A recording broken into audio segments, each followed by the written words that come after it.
Hello there. Have you ever found yourself in a situation where you feel like you're showing up as someone that you're not?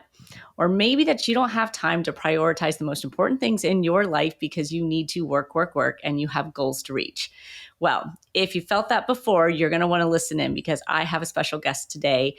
JM is here and he's going to share with us exactly why all of those beliefs are actually counterproductive and how he ended up creating more success by showing up as himself and putting his priorities first. So happy to welcome JM here. He is an international speaker. He's a mindset and business coach. He is a best-selling author, I should say, of the Let's Go Win, The Keys to Living Your Best Life, and the Champions Daily Playbook. So we've got somebody who's got a lot of wisdom to offer you all. So stay tuned and listen in. Welcome, JM. Thanks for having me, Angie. I appreciate it and glad to be here. So appreciate having me on your show. It'll be a lot of fun. Yeah, I know we have so many similar thoughts of alignment here as far as how you get your best self and to reach the highest level of success. And it's why I wanted you to join here, because I find that many times people really do have this mentality of whatever they need to do for themselves, it has to go at the bottom of the list because they're so busy working towards what they want to achieve, and that it's really like, grind. We've got to put all that first. Someday, sometime, I'll have time for myself. Thoughts on that? It's so fascinating because I hear people say, I'm going to rise and grind. Well, if you grind, what happens? It goes away, right? It literally grinds into nothing. So that whole mentality, while I understand what you're saying, it's actually completely counterproductive to showing up as the best version of you. And it is interesting when I meet, especially with my female clients, I ask the same question. I say, hey, tell me what you do for yourself. And every single time with my females, I take care of the house, the kids, the job, the dog, the car, the company, and the list goes on. I said, no. I asked, what do you do for yourself? Mm-hmm. And there's such a shelf life to you if you don't take care of you. So it's actually what I tell my clients. I'm like, look, it's the most selfish thing that you're doing by not taking care of yourself. So you kind of have to rewire your thinking a little bit to say, I want to be there for my kids. I want to be there for my job. I want to be there for my husband or whatever partner I have. Therefore, I need to take care of me first. And it is interesting, Angie, because you see it all the time. I don't know where it started, but I'm just going to go. Well, you need to rest. And so it's one of those things where you need to take care of you first, then you can take care of everyone else. And it's simple, but it's not necessarily easy because of the conditioning that we've received through the years. Yeah, so true. And I love that you brought that up. You say something that I always share with my clients because you probably you probably have the same type of pushback sometimes where people say, well, it's so selfish to take care of myself. And I'm like, you know what? It's selfish not to take care of yourself because you brought up kind of a different version of like being around longer. But I always say, like, who are you showing up as? You're showing up as a shell of yourself, maybe 50% of yourself. And you're telling me that's not selfish when you show up with to your clients or your kids or your partner with less than who you could really be. And it's that like reframe that I feel like people go, oh, okay. We're such a, like, I call it a given driven society, which is a good thing. We want to give, but not to the point where we give to depletion and really then aren't showing up with what we have to offer people. Well, it's totally out of balance, right? If you give, and you never receive, the universal law will tell you that if you don't receive, everything's out of balance. It's out of whack. And to your point with telling your clients, look, this is actually the most selfish thing. I know every time, okay, this is going to raise their hackles on the back. They're going to get a little irritated at me, but it's just, you kind of need to shake them a little bit to say, look, I know you see it as giving because that's what you saw your parents do. And then you saw generationally, it's happened this way, but also I want you to look at the quality of life. And it's not to judge it, but could it be better? Could you have happiness, health, wealth, which is the basis of what I teach on, is like, you can have those things. And it does start by leading yourself. So it is such a simple idea, But again, we're dealing with long-term conditioning where we've been told to do it a different way. And I don't know why it started. I really don't. But Yeah. it clearly needs to shift. Yeah, I agree. And I don't know why it started, but I feel like mindset is a huge piece of that, right? What we think other people think about us plays into that a great deal. Like, well, if I put myself first, if I don't say yes to everything everybody needs from me, what will they think of me? How will they look at me? And so I feel like that is definitely one of the culprits that gets in the way of people really saying, I have some boundaries. I put myself first, because they are afraid of that. Yeah. And what you talked about is one of my favorite subjects is every time you say yes, you're saying no to something else. So for instance, I have my Mm-hmm. clients always rank their priorities. Tell me what's priority one. Kids, it's the family, it's the house, whatever it is. Cool. So every time you say yes to your neighbor that is asking, you're now saying no to priority 1, 2, and 3. Is that what you want? Well, no, Mm-hmm. of course. But that's what you're doing by being the yes Right. man and wanting everyone. You're only giving a little bit to each person and they're all getting cheated. And so it is one of those interesting things where we think of it as a boundary, which I guess it is, but just the ability to say no so you can truly say yes to what you really your top priorities. And we've lost that ability because we want to be liked. We want to fit in.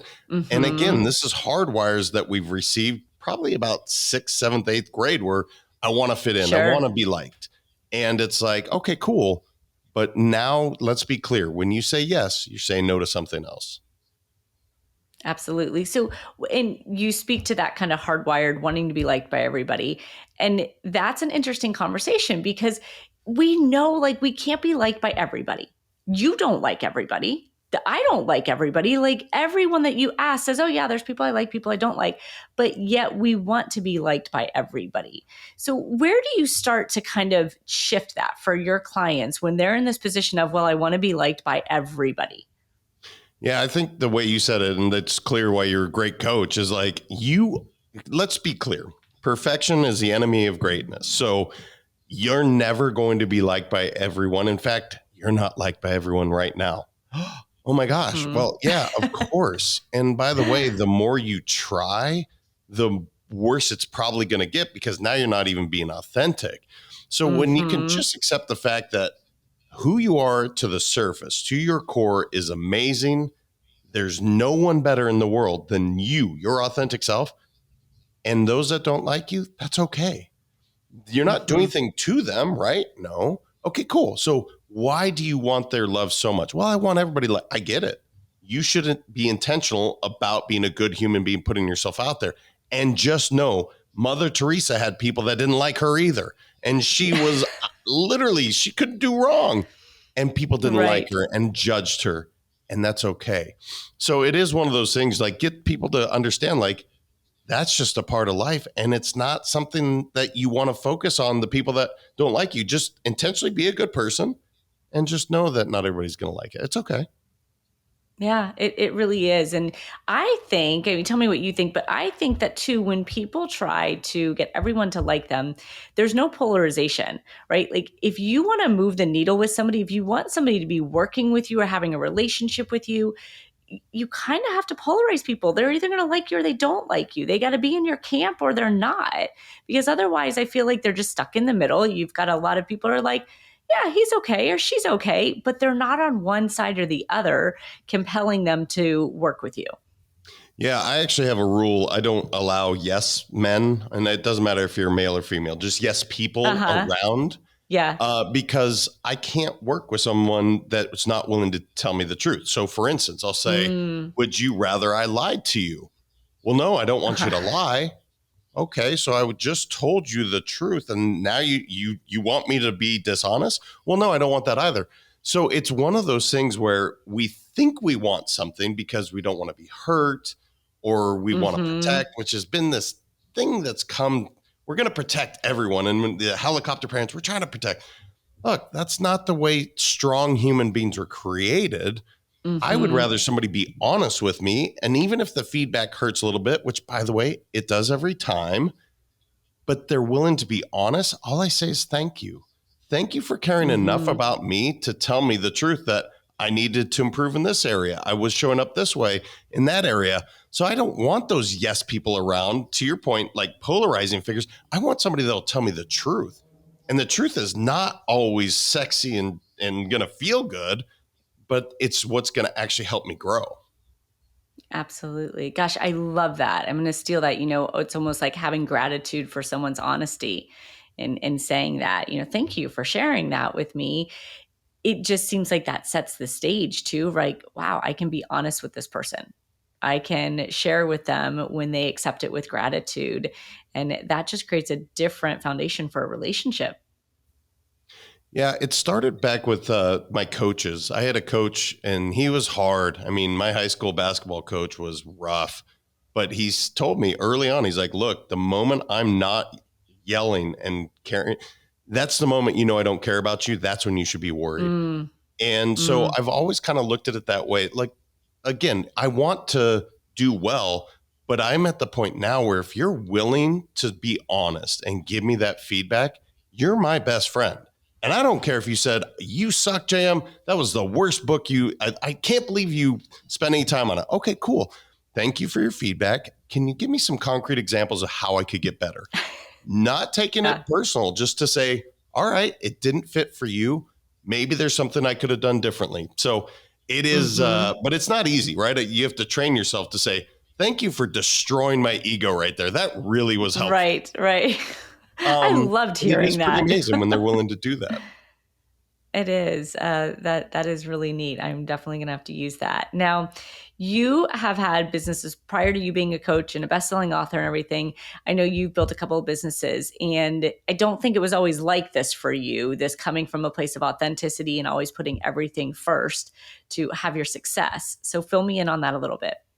Yeah. So before Let's Go Win, I built 3 companies in the financial service world. And look, I'm a kid from Montana. I'm pretty simple. I never expected to make as much money as I did so early. And I did when I was in my Mm, mid 20s. It was like, oh, okay. So you can make 7 figures a year. And so that was always something that was like, it was odd to me because I don't know, I didn't expect it. And so then I started putting on this facade about how I should have looked as a leader, what I'm mm, going to wear, how I'm going to sound. And we grew, but it was really, really tough. Like it was just blood, sweat, and tears, which, look, anybody that's ever owned a business, you're going to do that. But sure. I was also compromising so much, Angie, along the way. I was compromising my Mm, health. And early in my 30s, I was, not very healthy. My relationship, my wife and I were separated for a year, which means now I'm away from my kids at least half the time. mm-hmm. And at what cost? And so, yeah, Yeah. the bank account's full, but the 2 most important things in my world, my wife and my kids, I'm losing for what? And so it was Mm-hmm. one of those things where I finally realized, like, oh, because you're not being authentic, because again, you're wearing a suit and tie, which I don't care what people wear, but I'm a t-shirt and jeans guy from Montana, so yeah, it Mm-hmm. just wasn't my authentic self. But here's the crazy part. The moment I said, forget that, I'm just going to be me, the business grew even more. My Yeah. relationships got whole. I'm working out, getting healthy. And it was like, oh, this is so easy. And I'm spending less time at work, making more money. But it took that moment of almost losing my family to figure it out. So I just don't want anyone else to have to go through that because it sucked. I mean, I'm grateful it happened, but during the time it sucked. Yeah, and it's such an inspiring story for people because I think there's so much a myth around that, right? Like they have to put those other things last and grow the business first. But what I'm really curious about is like, was there a moment in that before you decided, wow, I'm losing what's most important to me? Was there something that was keeping you in that space of, I'm just going to continue to prioritize this over these other things? Fear, any kind of feeling in there? Yeah, I definitely was wrapped around in fear, providing for the family, Mm-hmm. and a lot of the people I surrounded myself with. Now, that look, I take full responsibility. It was my actions that got me there. Sure. But the folks I was surrounded by, they were also going through divorce. They were also, and again, Mm, it's not a bad thing. Anybody gets divorced, it happens often. It just wasn't what I wanted with a woman I fell in love with, who I love very much today. But I got to mhm. this point where I literally had lost that. And so much of my surrounding environment was set up to succeed in business, and everything else was just, it was dominoes that were just falling. Like, yep, your health is going to be garbage. You're definitely out too late and you're drinking too much. And so all these things, when you look at it from the outside, it's like, well, of course your relationships were bad. Your health wasn't good. And maybe you weren't the best father at that time. Look at your environment. But in the Right. moment, I didn't see it, which I think is pretty Mm, common. It's hard to see when you're in it. That's why having amazing mentors and coaches is so important. absolutely. It's kind of those rose-colored glasses, right? And you were seeing what was kind of probably going into your bank account, but not noticing the environment that you were in or what you were surrounded with. Yeah. So, And it is fascinating how when you lose stuff. So I lost my dad last mhm. year, and Sorry. it's awful, right? I wish he was here and I miss him Yep. every day. But I have a level of perspective since he's passed that you couldn't purchase. There's no potential Mm, way that I could have what I have today. And so my point in saying that is, whenever you're going through something really awful, you got to look for what is amazing that's coming next, because it's going to come. It always does. And so it's one of those deals where, again, I want my dad back, but I have a perspective since losing him, because of the way I lost him, that I cannot thank that enough, that I will live every day to its fullest since that. Was I mhm. doing it before? I think so, but not to this level. Right, right. Yeah, I mean, oftentimes when we experience loss, there's a gift with it, a new perspective and new meaning. And I see that with people all the time. Question for you: when you made that transition, when you really realized, oh my gosh, I might be losing my wife and my kids and all for what did you do at that point in time to make the shift? Well, I did a heck of a lot of therapy. I Mm-hmm. certainly was going through personal development. But I think Mm-hmm. really I started. If I were to pinpoint it, I really got super active again, taking care of my body first, which allowed me to Mm, take care of my mind, which allowed me to take care of my soul, my spiritual side, because I wasn't doing it the way I was a college athlete, to kind of lose, who I was, and to be almost 280 pounds, which, as a big man, mm, um, sure. I wasn't feeling great about everything. And so I think that was the start. I was journaling a ton and just reflecting and being really open to the fact that, looking in the mirror, hey man, you got a lot of work to do, but guess what? You can do it. Mm-hmm. And once Love once I that. was able to do that and reflect on it, it was like, all right, feels good. Oh, now the business is actually growing, which now is reinforcing all these behaviors. But I don't know how long it would have taken me to find it. I'll never know, if Lisa and I hadn't 100% split up. So yeah. Mm. So I heard so many great things in there, right? You had awareness, you had reflection, you were giving yourself time physically and mentally by journaling. And so you're really pouring into yourself and being aware of what was happening and what kind of results that was, making for you. Yeah, and what's interesting is, today I wouldn't go a day without doing these things, but at the Hmm. time that was a big deal. Like, sitting down and writing your thoughts. Well, that's actually pretty simple. It's a piece of paper and a pen, and just go. There's no right or wrong way to journal. That's what it's so funny. People are like, I don't know how to journal. I'm like, do you know how to write? Yeah. Okay, just start. Well, what do you want me to write about? I don't care. You could write about your wall for all I care about. Once you start, things start to flow. And anybody that's journaled knows this, but I get so Hmm. much resistance when I coach on this. In fact, my mom, when it comes to meditation, I'm like, Mom, are you meditating? Well, no, I can't. I can't shut my mind off. And I'm like, that is not the point of meditation, Mom. Like, my mind Right, doesn't shut right. off. Buddhist monks' minds don't shut off. They're actually just aware of what's happening.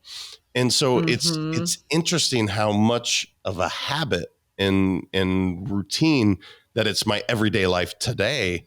But I do remember being in that place where it's like, what do you mean journal? What is this? What do I even do? It's like, no, just start writing and great things will happen. It's, oh gosh, I'm a big proponent of it. And there is so much resistance. And, I laugh with clients often because I actually created a morning mindset journal with prompts to give people a little bit more of a structure around journaling and creating awareness. And, I'll get clients that literally like, this is life changing. This has been so helpful. My gosh, like I see all this. And then I'll talk to them and something will be off and I'll be like, are you journaling? Well, no, I was good for a while. And it's like, well, why did you stop? Like, that's what was causing the good. And I had a client the other day here and we were reminiscing about him a long time ago. And he said to me at one point, I'm afraid to keep doing it because it works so well. I feel like I'm becoming dependent on it. And we were cracking up laughing over it. And I'm like, it's okay. You can become dependent upon journaling and spending time with yourself. I'm totally okay with that. Isn't it funny how that happens though? I had a pro golfer that literally had missed, I think it was 4 cuts in a row. And I had her doing, the second book is very close to what you're talking about with the journal and the prompts. Okay. So she makes 5 straight cuts in a row. And I go away for a couple of weeks. So I'm not in touch with her. I get back and she had missed the next 2 cuts. And I said, hey, X, are you doing your journaling? She's like, oh no, I stopped that. Things are going so well. And I'm like, let's not stop. Let's keep making these cuts. Like, was it hurting you to take 10 minutes for you? So it is funny how people just habitually, it's got to become a habit. It does. And it becomes like your lifestyle. But I often see people treat it almost like medicine, and that's another part of our society, right? Oh, something is wrong. So I take something for something. And journaling can kind of feel like that to people. Well, I'm feeling really off. So I'm going to journal now. And then when I get back on, I'm okay again to just kind of free flow with everything. And I really say like, it's not something to treat something, a symptom right now. It's a lifestyle. It's about having this constant flow of awareness and commitment and relationship with yourself more than anything else. It's good when times are good. It's good when times are bad. It's foolproof. Yeah. And actually that word, I love that you said that because I get often people like, are you a life coach? And I'm like, well, I understand what you're saying. If you said lifestyle, then yes, 100%. And I love that I hope everyone heard that because so much of what we're trying to teach and coach is this is just part of who you are now. It's your identity, right? And this is your lifestyle. Yeah. Then it's not so foreign to be doing this on a daily basis. Absolutely. Yeah. And I think that contributes a lot going back to what you said earlier in kind of, I almost heard a little bit of imposter syndrome or like lack of authenticity when you were showing up as, oh, I should wear the suit. I should be this person. That journaling really brings you to a place of authenticity when you hear what you have to say, when you spend time with yourself. So I'm curious, do you bridge those two together when you were in that place of, maybe a lack of authenticity or imposter syndrome and where journaling came in for that? Yeah. So what I realized early is that it's the greatest form of therapy, period. Right. And it's free. The paper has never said, JM, you are absolutely brilliant. Oh my God. And the paper's never said, JM, you're a freaking idiot. It hasn't said anything. It just accepts my pen to paper. And so, but what would happen is once I would start going, I would go back and review the night before to be like, all right, let's see what I was talking about. And some of it was actually like, oh, this is pretty insightful. I could actually utilize this in my business and my relationship. Ooh, that's kind of crazy. That was way out there. And let's not do that. And but what's interesting is it allowed me to organize my thoughts. Very much so, like when you write a book, it's like you finally get it all put together, like, oh, yeah, that makes sense. But when it's all jumbled up inside your head and you don't put it down on paper, it can feel overwhelming to have all this stuff. Sure. And so when you just purge, right, just a brain dump or a purge, That's when Mm-hmm. you can figure out some of the genius, some of the crazy, and some of the, okay, that was just me venting, instead of doing it on, let's say, your significant other. Instead of Mm-hmm. taking it out on your kids, it's like, take it out on that paper so you Yeah. can show up as the best version of you. Absolutely. And I love you brain dump. I say that all the time to clients, whatever is kind of swirling in your head, get it out on paper, because I use the analogy, it's almost like a clothes dryer. Those thoughts just keep like spinning around and spinning around, and it creates chaos in our mind. And really most of the time it's not that much in there. It just feels like it. And when we can kind of lay it out on a piece of paper, it's like, oh, now we've got a hold of it. Now we can actually see what's there, instead of, thought one, flipping and flopping around one after the other in that head. So I love that. Absolutely love it. So when you coach people, because obviously you come from a place of coaching experience, but also real personal experience in, building your business in not the most effective way, almost losing things and recalibrating to find your authenticity. Where do you start with people on how to really start with themselves and be authentic in who they are? Yeah, so I typically start with, tell me your story. Tell me about you. Mm-hmm. Tell me the story you're telling yourself, because we all Mm-hmm. have one, right? And often they'll tell me a story and I'll say, is that true? Yes or no? Mm-hmm. And it's just a very simple question. Is what you just told me, is that true? Yes or no? Okay, cool. How is that showing up in your life? Is it supporting you? Is it serving you? Yes or no? Why do you think this way? And then now we start getting into, I think this way because this is what mom and dad taught me, and some of the hard Mm-hmm. wires. And then if we had a chance to write your story differently, what would that look like? And Mm. it allows people a chance to say, wait a minute, why do I think this way? That's not even true. This is just something we create these stories.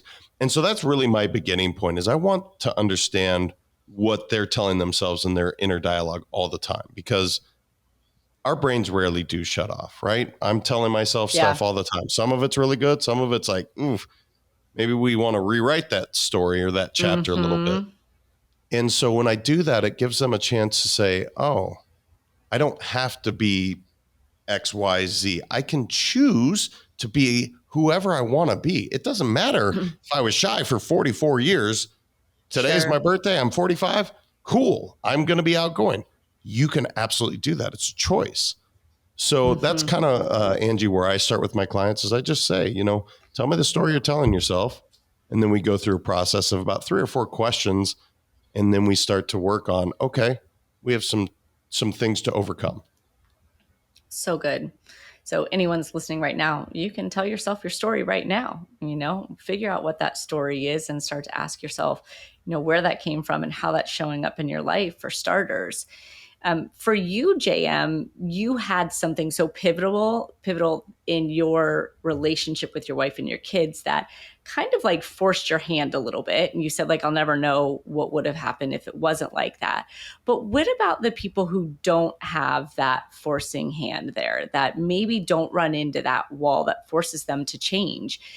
How do they even know that this is where they're at and they need to make a change? Yeah. So actually, the word change is such a challenge, right? People resist Mm. change like the Black Plague. They're like, I don't want to deal. Mm-hmm. I don't want that. And I get that. Yeah. And so one of the things I work on, and actually the name of the next book is called Upgrade. People are so used to doing upgrades. They love to upgrade, even though it's a change. So for Mm-hmm. instance, we change our cell phones yearly, every other year, we upgrade them, right? And that's Right. pretty common. So if I'm sitting here listening, I'm like, all right, man, I don't have anything that bad. Okay, cool. Do you like to upgrade? Do you like to go from coach on a airplane to first class? Yes. Would Mm-hmm. you like to do Mm-hmm. that for yourself? Would you like to Mm-hmm. upgrade your mentality from coach to first class? Well, yeah, I'd like to do that. Cool. That's all we're talking about. Don't lose your Right. family. Don't wait for that. Let's upgrade who you are, because you deserve it, because you can live your absolute best life today. And so it's really just Mm-hmm. checking in to say, hey, how am I doing in these 7 core areas of life: health, financial, family, spiritual, physical health. You go through all the areas and you say, which area am I not quite hitting the peak? And you figure that out. Okay, can I upgrade? Yeah. Okay, cool. I want to live my best life. And so if we kind of reframe, you used that wording before, and I think it's so proper, from I'm changing to no, I'm actually just upgrading myself. Now I think people will be more receptive to it. Yeah, I love that. Actually, it's making my mind think. And yeah, we are, again, a society who always wants to upgrade things. It feels like, I guess, like positive change. It feels like an enhancement instead of resistance. So that's a great question to ask yourself. Anyone who's listening is there an area that I want to upgrade in my life? And that starts to spark that kind of opportunity and awareness on what that might be. Love that upgrade. So, where did you see for yourself that first upgrade? Yeah, for me, it was definitely physical. Yeah. Again, I'm the smallest guy in my family, and I'm like 6'5", 250. So Mm. when I hit that point where I was like 280, I'm like, all right, I knew that day would come. I just didn't know it would happen in my early 30s. So that's when I Mm-hmm. finally was like, no, dude, I like to be active. I'm an athlete. That's where I started to upgrade. And, like a lot of things in life, when you upgrade this one part, that health, physical health, well, now you want to be better in so many other areas. So often it Yeah. does start there, whether it's our food or sleep or our diet. That's where it started for me, was really upgrading that physical health side. And I think that's important for everybody. I often call it kind of like that domino effect. What's the one thing that you can change in your life? You're going to make me think about that word change now every time I say it, JM. What's that one area that you can upgrade in your life that's going to impact everything else? And oftentimes it is that physical. It doesn't have to be because you want to look different. It's because you want to feel different. And when you feel different, you take different action, you live differently. And it's just so important. I think people get hung up on it from the physical, aesthetic side of it, looking a certain way, but it's fuel for our body. And when we move, different things happen for us, for sure. So One thing that's so interesting for me is I actually work out every single day, not necessarily for my body, but more for my mind, because I yeah. feel so much better. Like my wife will look at me and be like, when was the last time you worked out if I've missed a couple days? And Uh-huh. she'll know because I'm short with her. I'm being crabby. And she's like, hey, Yes. get to the gym, man. Like I need you up Yeah. here. You're fine there, but I need your brain to be nicer. Right. She's like, quit being selfish and get to the gym. Totally. Great I accountability love partner. that. Amazing. Yes, yes. I posted something today when I left the gym, and I said, fuel for my day, because that's really what it is. Clarity and energy for my day. So I'm right there with you on that. So, question for you, JM. Everyone that comes on the podcast, I always want to ask them, it's about sharing wisdom. You've shared a tremendous amount of wisdom with us, but what is a piece of wisdom, nugget of wisdom that somebody has shared with you before that has really just kind of stuck with you and been a guiding light for you? So I mentioned my dad earlier, and I can't just give this to Mm-hmm. him. I'll give it to both my parents, and it's just do what you say you're going to do. It is the Mm, overriding theme of my life, where boundaries come into play real quick, because I give everybody kind of like baseball, the 3-strike rule. Like, look, if you don't do what you say you're going to do the first time, I get it. Stuff happens.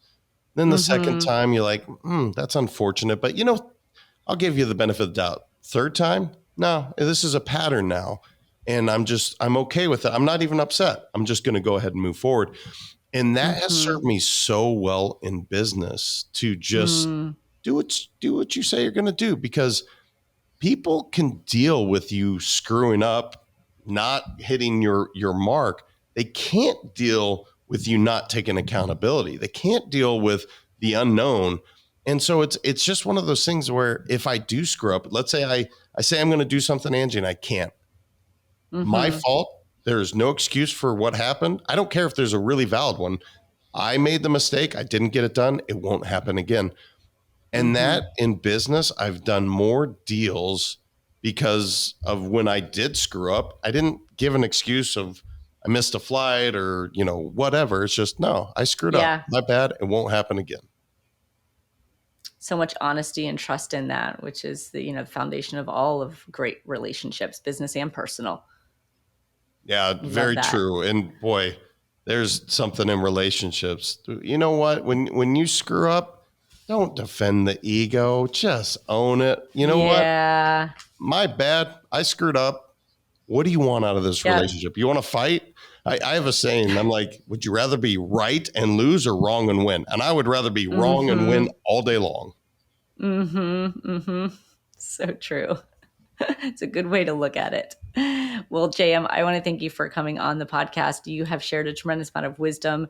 I feel like I'm speaking to the male version of me right now. And I'm laughing because when so many of my clients hear this podcast, they're going to be like, you guys say the same things. You have the same philosophies and this authenticity and fueling yourself first. So much overlap there. So it has been a pleasure having you on. And I want to encourage people to tune into JM's podcast, Let's Go Win. And also you can follow him on his website at letsgowin.com. He's got a couple of great books out and another book coming. Is that what you said? Yeah, in about 3 months, I'll have the next Amazing. one out. Fantastic. So follow him, listen to all that wisdom from JM, and go be your authentic self and prioritize yourself to have greater success.